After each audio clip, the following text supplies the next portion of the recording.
Hello everyone. Good morning mga lods. Si Toto Bini, maulang araw mga lods. Siguro nagtaka kayo mga lods kung bakit ganito yung nakikita nyo sa screen nyo ngayon. Honestly mga lods, ay tuturuan ko kayo. Mag-aral tayo ng tatlong functions na ito. Malakas ang ulan ngayon mga lods, kaya kahit papaano, using this tutorial video, makakalimutan natin sandali si Bagyong Kasing at matuto pa tayo. Sa mga mahuhusay na dyan sa paggamit ng mga functions na ito, pwede na kayong mag-leave sa panonood ng video ko. Pero sa mga gustong matuto, mag-focus po kayo and observe sa mga ituturo ko sa inyo. May mga technique ito na mabilis at madali niyong maunawaan kung paano gamitin ang mga functions na ito. Tara mga Lods at samahan niyo ako sa mga gustong matuto. Simulan natin dito sa It's Lookup. Ang table na gagamitin natin dito ay ito mga Lods. Ito sa baba. Hanggang line ang inupya ko mula dito kasi masyado nang mahaba. Hanggang line 9 lang para at least madali nyong maintindihan at maunawaan kung paano gamitin itong It's Lookup na ito. Ang gagawin natin mga Lods para mabilis tayo ay gumawa na ako ng reference dito. Ito yung reference natin na kukunin ang value dito sa table na ito. Tara, simulan na natin mga loads. Mag-its lookup lang tayo dito. Ito mga loads. Ang lookup value natin, ito yung hahanapin natin. Ito yan. Sandali mga loads.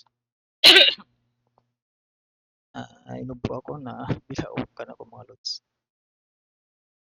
Ito yung lookup value natin. In kama tayo, then table array natin. Ito yung table natin. I hope mga loads na sundan nyo. Mag-slow lang ako para kita nyo kung paano ko ginawa. Pagkatapos kama tayo. Now, ang row index natin, saan ba nakalagay na row yung hahanapin natin. Ang hinahanap natin ang value ni A. Si A ay 1, 2, 3, 4, 5. Nasa row 2 siya. Diba? Di po ba? Lagay natin ang 2, kama, and select natin itong approximate match mga loads. Close parenthesis and enter. Ito na si 150 mga loads. Ito na. Ito na ang value ni A. Para bilis tayo mga loads ay kukopyahin na lang natin itong formula na ito from A. Ang gawin natin, i-press F2 tayo dito. Punta tayo dito sa gitna ng alphabet mga loads at saka number. Then, ito yung reference natin mga loads. Ito yung location ni Excel 01. Ito yun. Sa O23. Ang gawin natin mga loads ay mag-effort tayo dito, i-lock natin yan. Lock na siya. At itong table na ito mga loads, itong G29 until P33 ay i-lock din natin. Press F4 lang mga loads pag-lock. Naka-lock na siya, then press enter. Dahil ang B natin mga loads ay nasa row 3, kapag kinopya ko ito, hindi niya makikita ang 600 mga loads, ang value ni B. Dahil ang laman ng formula na ito, kung napapansin nyo, ay nasa row 2 siya. Kita nyo. Pag kinopya ko ito mga loads, papunta sa ibaba, iba yung tatawagin ng value niya, itong A. Location kasi ng A ay nasa 2. Nasa 2 siya mga loads. Kung napapansin nyo, nasa 2 siya. Dahil B ang hinahanap natin at nasa 3 ang B, dapat palitan natin ito mga loads ng 3. Yan. Itong isa, palitan natin ng 4. Dahil nasa 4 yung C natin. Then itong CT natin ay nasa 5. Palitan natin ito 5. Ganyan lang kadali ang paggamit ng It's Lookup mga loads. I hope na nakuha nyo mga loads at nasabaybayan nyo yung turo ko sa inyo. Kung hindi man, balikan nyo lang itong video na ito tungkol sa It's Lookup. So, ngayon mga lods, punta na tayo dito sa VLOOKUP. Ito yon. So, mayroon silang similarity ni HLOOKUP. Ang kaibahan ng mga lods ay ang paghahanap niya ng ah, value ay vertical. So, ito horizontal, punta dito. Ito vertical, papunta dito. So, punta tayo dito mga lods. Mag-VLOOKUP tayo dito. Then, ang lookup value natin ay ito. Ito siya mga loads. Then ang table array natin, ito na ang gagamitin natin mga loads. Then kama tayo ulit ang column index natin. Saan ba nakalocate si A? Sa column 1, column 2, column 3, column 4, column 5. So sa column 2 nakalocate, lagay natin dito ang 2 mga loads. Then similar sa its lookup, pipili natin itong approximate match.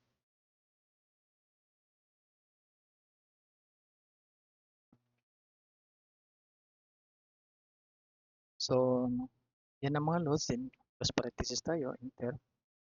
Kita niya si 150. So pag binago ko yan mga loads, magbabago din yan ang value niya dito sa kabila. So ibalik lang natin. Then katulad ng ginawa natin dito sa its lookup mga loads ay kokopyahin lang natin itong formula na ito mula sa A. So ito tayo, lock din natin itong reference na ito at saka yung table na ginamit natin. So nakalock na ito mga loads. Then press enter. Then copy tayo dito. Pagkatapos mga loads, ipalitan lang natin ang location ni B. So from 1, 2, 3. So supposedly sa 3 siya. Itong si C natin sa 4. Itong si CT natin ay sa 5. So nasundan niya mga loads, 5. So ganyan na. So pag binago ko ito mga loads, nawa ko itong 1.5, nagbabago din dito. Kita nyo, ibinalik ko lang mga loads. So punta tayo dito sa index match para mabilis tayo mga loads. Kasi masyadong malaki ang video na ito kung i-slow ko yung pagka-explain ng process na ito. So punta tayo dito mga loads. Ito yung kadalasan iniiwasan ng ibang mga magawa ng Excel transaction. So pero dito mga loads, matuto kayo. Simplihan ko lang ang pagka-explain para at least mabilis nyo maunawaan. So ganito yan mga loads. Ang kasing index match, ang gawin natin, type natin ng index dito. Dali mga loads. Then pagkatapos, open parenthesis tayo. Ang ari na gagamitin natin, ito yung table ng master data mga loads. Ito yun. Tama tayo. Ang row num, kung sino ba yung, ano ba yung imamatch natin. Ito yun. Match tayo dito. Ano ba yung lookup value na imamatch natin? Ito yun. Ito yung hinahanap natin mga loads, si Excel 01. Tama tayo. Lookup array, saan ba natin makikita itong si Excel 01? Dito sa column na ito. Right? Ito makikita si Excel 01. Ito siya. Then kama tayo ulit. Then exact. Always use exact mga loads. Exact match. Ito. Then close parenthesis. Then kama tayo ulit. Then mag-match tayo dahil kukunin natin yung value ni A. Sa A tayo naka-point ngayon. So dahil hindi ko makita sa A mga loads na tabunan ng formula, click ko lang muna itong Excel 01. Bababa lang ako gamit yung arrow down. So ito na yung na-match natin ngayon. Ito yung hahanapin natin si Excel 1, then si A ang value niya. Ito siya mga loads. Tama tayo ulit. Ang lookup hari natin, saan ba natin makikita sa A? Dito sa taas. Tama tayo ulit. Exact match. And dahil meron tayong open parenthesis mga loads, dalawa, ito open parenthesis dito, dahil ito may close siya. So wala pa, so close tayo dito. Saka i-close natin yung sa index. Press enter. So yan ang mga loads 150. Nakita niyo na si A. Pag binago ko yan, nakuha ko yung 550, naging 550 yan. Kita niyo mga loads. So ibalik lang natin. Tulad din ng ginawa natin dito sa VLOOKUP mga loads, instead na mag-fit pa tayo ng formula, kopyahin na lang natin. So, at prior natin kopyahin yan, i-modify muna natin, ilalak muna natin yung mga reference na ginamit natin para hindi gumalaw. So, ito mga loads, ilak natin ito. 4 tayo, tayo, 4 tayo, 4 tayo, 4. Ito mga loads, yung A, hindi na natin galawin kasi ang hahanapin natin mamaya yung B, C at saka C. So, ito lang mga reference na ang dapat natin ilak. Para itong O6 mga loads, mag-i-increment ng 1 ito. So, magiging O7 ito. Dahil ang location ng B sa O7, C sa O8, CT sa O9. Clear natin. So, yun ang mga loads. Tapos na, lock natin siya. So, next na gawin natin, kopyahin na natin ito papunta dito sa baba.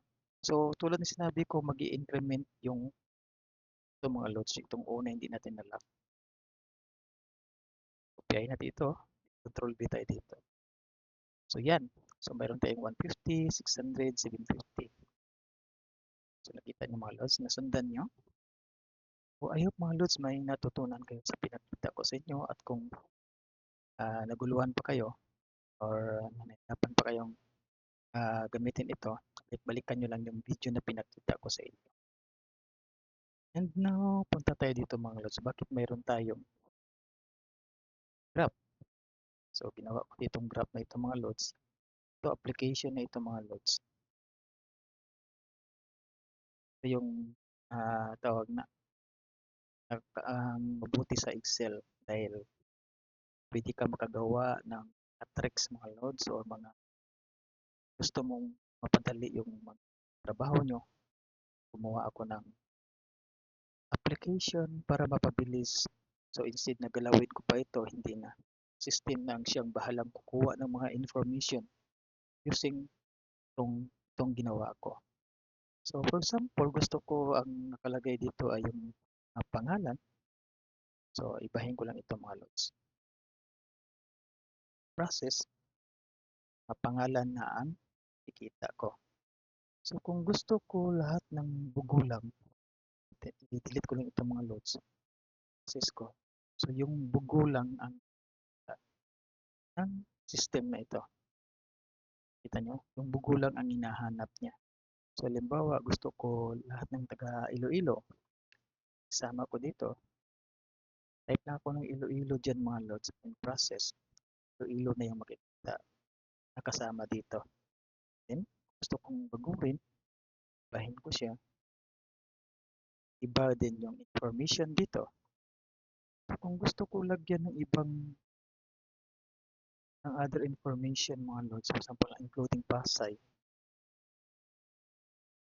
in process, magbabago din yung graph information mga loads. Kung anong ginawa ko dito, nag-iiba ang result dito at nag-iiba ang information dito. So, ganyan kabilis yung process na ito ginawa ko para makapag-provide ng report na kakailanganin. So, ngayon mga lods, kung gusto ko makita kung mayroong duplication, halimbawa may duplication itong Excel 01 dito, so kung marami itong mga lods, mahirap i-identify ang duplication minsan. So, para mabilis, just one click lang, wala ka nang gagawin. Gumawa ako ng function na ito para siya na mismo ang hahanap kung ano yung mga item o record value na mayroong duplication. So in just one click lang mga loads, system na excuse me, ang system na magbigay sa iyo ng details or data kung ilan ba yung may duplication. So mayroon tayong duplication na dalawa. Ito yung mga loads. So Ilo at Manila. Excuse me. Excuse me. Ito yung mga loads. So pag nilagyan ko yung ulit ng panibagong Excel 01 mga halimbawa, tatlo na yung makikita mo dito. Kanya. So, I hope mga loads may natutunan kayo sa pinakita sa inyo. And naway ang mga formula na ito na explain ko kanina, gamit nyo sa mga Excel transaction nyo upang mapabilis paggawa nyo ng report magagamit ninyo. So, thank you everyone. And mga lods.